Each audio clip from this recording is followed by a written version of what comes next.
Hello guys, welcome back to my channel. आज हम start करेंगे एक बहुत ही ज़्यादा इंटरेस्टिंग नावल जिसका नाम है अ टेल ऑफ टू सिटीज़ और उसको लिखा है चार्ल्स डिकेंस ने। ये नावल बहुत ज़्यादा इंटरेस्टिंग है but at the same time बहुत ज़्यादा कंफ्यूजिंग भी है, लेकिन आज मैं आपके लिए सब कुछ बहुत ही सिंप्लीफिकेशन के साथ लेकर आई हूँ। सो इस वीडियो को एंड तक ज़रूर देखिएगा। तो चलते हैं अपनी नावल की तरफ। सबसे पहले हम देखेंगे कि नावल के मेन कैरेक्टर्स कौन हैं, क्योंकि ये टिपिकल इंग्लिश और फ्रेंच नेम्स हैं, इसीलिए मैं सबसे पहले इन्हें क्लियर करना चाहती हूँ। Lucie Manette, doctor Manette, Charles Darnay, Sydney Carton, mister and Mrs Defarge, जाविस Lorry, Stryver, miss Pross, Roger Cly and John Barsad. ये थे मेन कैरेक्टर्स जिनको आप नावल में देखेंगे।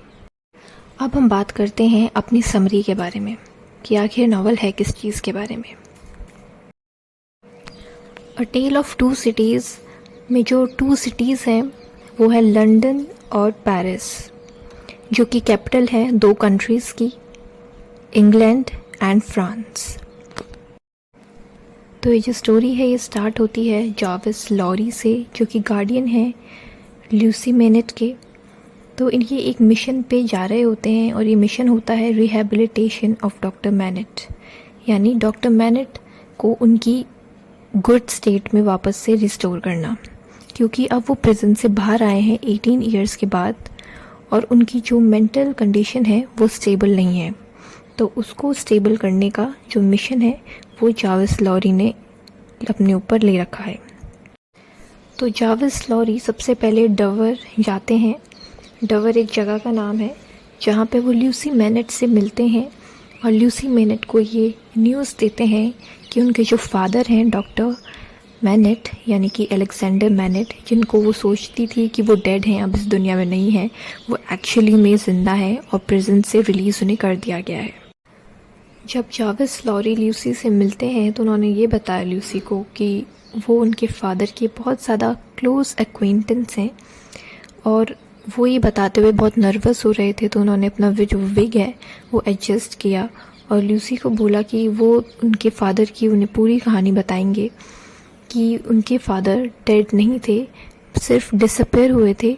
एक बहुत पावरफुल एनिमी ने उन्हें एक प्रिजन में भेज दिया था। और जब ये ल्यूसी बात सुनती है तो ल्यूसी बहुत ज़्यादा शॉक्ड रह जाती है। वो अपनी चेयर से खड़ी होकर लॉरी के फीट में, लॉरी की पैरों की तरफ गिर जाती हैं और बोलती हैं कि जितना उन्हें पता है वो सब उन्हें बताएं। लेकिन लॉरी उन्हें लिफ्ट करते हैं, उठाते हैं फ्लोर से और उन्हें बोलते हैं कि कंट्रोल योरसेल्फ। उनके फादर अब मिल चुके हैं और एक बहुत ही ज़्यादा फेथफुल सर्वेंट की वाइन शॉप के ऊपर वाले रूम में अब वो रह रहे हैं। लेकिन उनके फादर की जो अपीयरेंस है वो इतनी ज़्यादा बदल गई है कि अब उन्हें कोई भी रिकॉग्नाइज यानी पहचान नहीं सकता। अब वो फ्रेंच प्रिजन से फ्री हो चुके हैं। अब जो जाविस लॉरी होता है वो ल्यूसी मैनेट को उस लॉफ्ट में यानी उस रूम में ले जाते हैं जो वाइन शॉप के ऊपर होता है, जहाँ पे उनके फादर रह रहे होते हैं। तो जब वहाँ वो डोर के पास पहुँचते हैं तो जाविस लॉरी अपनी पॉकेट से कीज़ निकालते हैं और डोर को अनलॉक करते हैं। वहाँ वो देखते हैं कि जो उनके फादर होते हैं वो अकेले बैठे हुए अपने शू मेकिंग में बिज़ी होते हैं। शू मेकिंग इसीलिए क्योंकि जब वो प्रिजन में थे तब वो शू मेकिंग का काम किया करते थे। तो अब उनकी एक स्प्लिट पर्सनालिटी सी हो गई है, यानी शिज़ोफ्रेनिक पर्सनालिटी हो गई है, जिसमें वो लोनलीनेस से बचने के लिए अपनी इस हॉबी को परस्यू करने लगे, यानी शू मेकिंग को परस्यू करने लगे। तो जब ल्यूसी मैनेट और जाविस लॉरी उनके डोर पे आते हैं, अनलॉक डोर हो जाता है, तो वो अपने शू मेकिंग में बिज़ी होते हैं। वो अपना थोड़ा सा चेहरा उठाते हैं और दोबारा शू मेकिंग में बिज़ी हो जाते हैं। जाविस लॉरी डॉक्टर मैनेट को बोलते हैं कि क्या वो उन्हें पहचानते हैं अभी भी। टू ब्रेक द साइलेंस, बहुत ज़्यादा शांति का माहौल होता है और बातचीत शुरू करने के लिए जाविस लॉरी ऐसा पूछते हैं डॉक्टर मैनेट से। ल्यूसी मैनेट डॉक्टर मैनेट के बगल में बैठ जाती हैं और अपना जो हाथ है उनके कंधे पर रखती हैं। उसके बाद डॉक्टर मैनेट ल्यूसी के बालों को देखते हैं और बोलते हैं कि ये बाल उन्हें पहचाने लगते हैं, यानी उनकी जो पुरानी मेमोरीज़ हैं वो उन्हें याद आती हैं कि ये उनके हेयर्स जो हैं ल्यूसी मिनेट के, उन्होंने पहले भी टच किए हैं। और वो ये इसीलिए बोलते हैं क्योंकि जिस दिन उन्हें प्रिजन के लिए ले जाया जा रहा था तो उनकी डॉटर ने उनके कंधे पर अपना सिर रखा हुआ था और बालों के कुछ स्ट्रैंड्स जो हैं उनकी शर्ट पर ही रह गए थे। अब बात आती है चार्ल्स डार्ने की, जो कि फ्रेंच इमिग्रेंट होता है और वो ट्रायल में कोर्ट में खड़ा होता है। ट्रायल इस चीज़ का ट्रायल फॉर ट्रीजन, यानी अपनी ही कंट्री को नुकसान पहुंचाने के दोष में वो ट्रायल में खड़े होते हैं। उनकी विटनेसेस में डॉक्टर मैनेट और उनकी डॉटर भी होते हैं। अब आप सोच रहे होंगे कि ल्यूसी मैनेट और उनके फादर चार्ल्स डार्ने को कैसे जानते हैं। तो 5 साल पहले जब ल्यूसी मैनेट और उनके एलिंग फादर को वो इंग्लैंड ले जा रही थी फ्रांस से, तब वो चार्ल्स डार्ने से वहाँ पे मिले थे। तो ये दोनों चार्ल्स डार्ने को जानते हैं, इसीलिए चार्ल्स डार्ने के ट्रायल में ये कोर्ट रूम में बैठे हैं। तो चार्ल्स डार्ने के 2 लॉयर होते हैं जिनका नाम होता है mister striver and mister carton. Carton वही है सिडनी कार्टन जिनके मैंने आपको कैरेक्टर्स में बताया था। जो सिडनी कार्टन है वो चार्ल्स डार्ने की तरह ही दिखते हैं काफ़ी हद तक। एट दी एंड आप देखोगे कि चार्ल्स डार्ने एक हीरो की तरह इमर्ज हुए हैं इस नावल में। साथ ही साथ जो लूसी के फादर हैं अब वो रिकवर हो चुके हैं काफ़ी हद तक, और लूसी को मेटाफोरिकली एक गोल्डन थ्रेड भी बोला है क्योंकि उन्होंने हर किसी कैरेक्टर को इस स्टोरी में बहुत अच्छे से बांध कर रखा है। अब इंट्रोडक्शन होता है एक नए कैरेक्टर का जिनका नाम है मिस प्रोस। मिस प्रोस भी एक फैमिली फ्रेंड है मैनेट्स की, और इसमें ये भी बताया है कि जो चार्ल्स डार्ने हैं और साथ में सिडनी कार्टन, ये दोनों ही लूसी की तरफ अट्रैक्ट हो रहे होते हैं। लेकिन जो सिडनी कार्टन होता है अपने लाइफस्टाइल की वजह से, क्योंकि लाइफस्टाइल उनका बहुत ख़राब होता है, तो उन्हें पता होता है कि लूसी और उनका कोई फ्यूचर है नहीं, लेकिन फिर भी वो लूसी की तरफ अट्रैक्ट होते हैं। और दूसरी तरफ जो अट्रैक्ट होते हैं वो है चार्ल्स डार्ने। तो जो चार्ल्स डार्ने होता है वो लूसी मैनेट के फादर से बात भी करते हैं और उन्हें बताते हैं कि उन्हें उनकी डॉटर अच्छी लगती है और वो उनसे जो है शादी भी करना चाहते हैं। तो जब कार्टन को पता लगता है कि जो चार्ल्स डार्ने हैं वो लूसी से शादी करने वाले हैं, तो एक दिन ऐसे ही जो सिडनी कार्टन होते हैं वो लूसी को बताते हैं अपनी फीलिंग्स के बारे में, और लूसी उन्हें बहुत ही जेंटली रिजेक्ट भी कर देती हैं।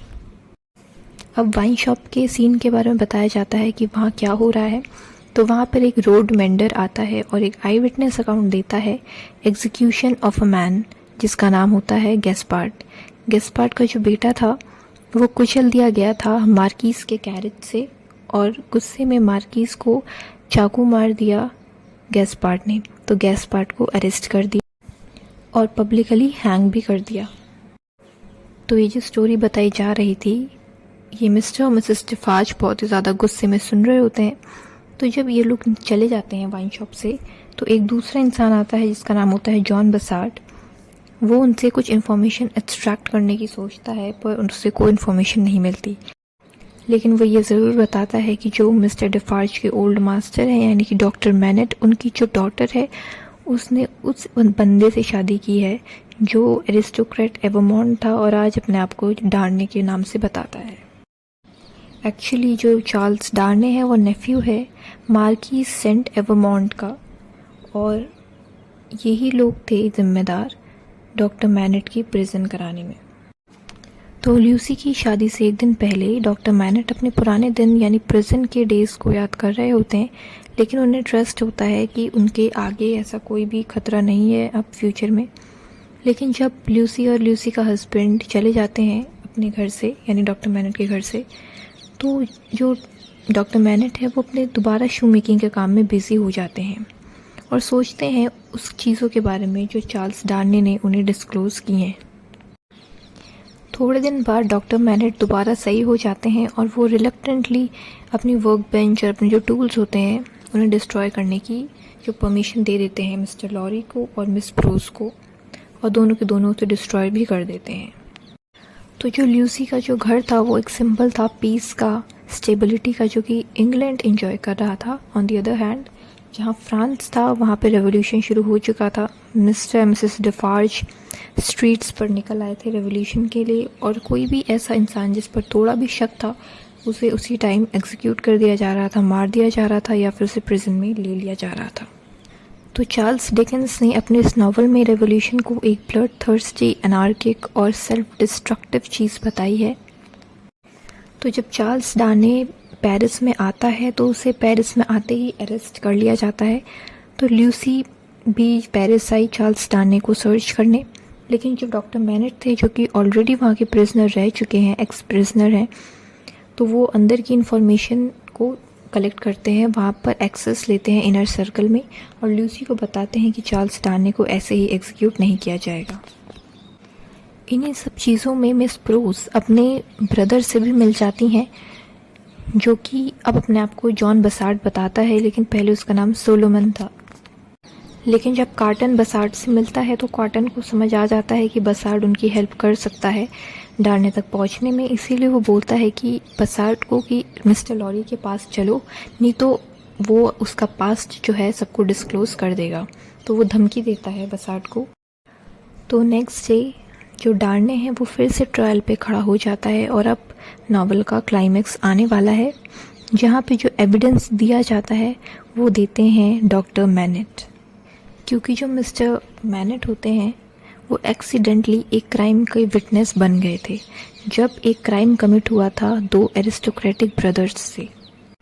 एक बार वो जो ब्रदर्स थे वो डॉक्टर मैनेट के पास आधी रात को दो पेशेंट्स को एग्जामिन कराने लाए, जिनमें से एक पेशेंट थी जो बहुत ही ज़्यादा ब्यूटीफुल वुमेन थी, जिनको उन दो ब्रदर्स ने बहुत ही ज़्यादा हैरेस कर रखा था, और जो अदर था वो था ब्रदर उस लड़की का, जिसको बहुत बार स्टैप किया गया था क्योंकि उसने अपनी बहन को बचाने की कोशिश की थी। तो जो डॉक्टर मैनेट होते हैं, अब ऐसा कोई केस आ गया तो मिनिस्टर को सारी डिटेल डॉक्टर मैनेट ने दी, लेकिन जो इस एविडेंस को बहुत ही ज़्यादा डैमिंग बना देता है वो ये है कि वो जो विलन थे डॉक्टर मैनेट की स्टोरी में, वो डार्ने के फादर थे और उनके अंकल थे, और जो वो औरत थी जो कि विक्टिम थी, उसकी एक और बहन थी जिसने ऐसा प्रण लिया कि वो रिवेंज लेगी, और वो औरत थी मैडम डिफार्ज।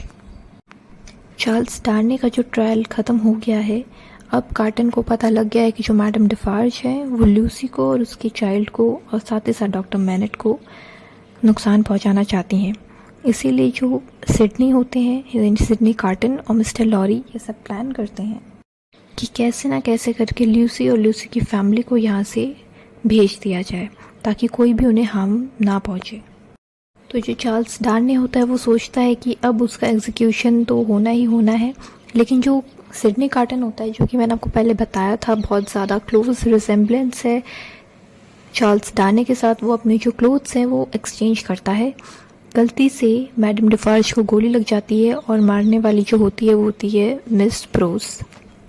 तो एंड में जो सिडनी कार्टन होता है उसका एग्जीक्यूशन हो जाता है चार्ल्स डार्ने की प्लेस पे।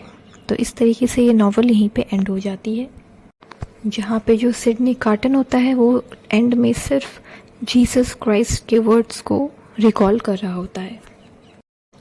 तो आई होप आपको ये नावल बहुत ही ज़्यादा इंटरेस्टिंग लगी होगी। इस नावल में बहुत ज़्यादा ट्विस्ट्स एंड टर्न्स थे जो कि इस नावल को बहुत ज़्यादा एक्साइटिंग और अमेजिंग बना देती है। एक बहुत ही well known author Charles Dickens ने ये नावल लिखी थी, तो ऑफ कोर्स हम एक्सपेक्ट कर सकते हैं कि बहुत ज़्यादा इंटरेस्टिंग ऑलरेडी होने वाली है। तो आई होप आपके सारे डाउट्स क्लियर हो गए होंगे। मैंने बहुत ही ज़्यादा शॉर्ट में ये नावल को एक्सप्लेन इसीलिए किया है क्योंकि कल ही आप लोगों का एग्ज़ाम है और इतना टाइम नहीं होगा आप लोगों के पास कि बहुत ज़्यादा डिटेल्स में आप लोग जाओ। तो आई होप आपका एग्ज़ाम बहुत अच्छा होगा and all the best for that. And अगर आपकी इस वीडियो से थोड़ी भी हेल्प हुई so don't forget to subscribe the channel and like the video. तो मिलते हैं अपने नेक्स्ट लेक्चर वीडियो में।